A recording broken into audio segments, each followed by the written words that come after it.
今天高温37度啊，又潮又热，还刮大风。玩了一会儿手竿溪流，哎呀，太难了，抛竿、收竿都费劲，风太大了。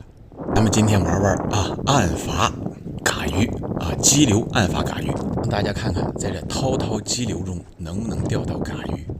告诉大家一个小知识点啊，就是这个闷热的天气啊，什么高温缺氧别的鱼呢可不好，但是个嘎鱼、鲶鱼没有任何问题。我呢今天呢没带机竿也没带蚯蚓把钓到的小鱼呢剪成块挂钩。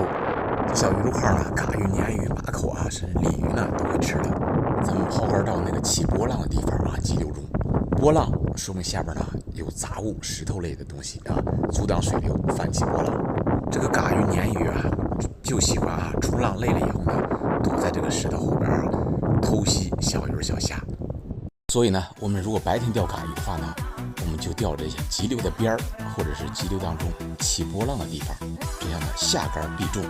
暗筏窗口嘎鱼呢也不用打窝因为水流很快，会把这味道扩散到很远的地方，鱼呢闻着味儿呢就会过来。接下来看我表演吧。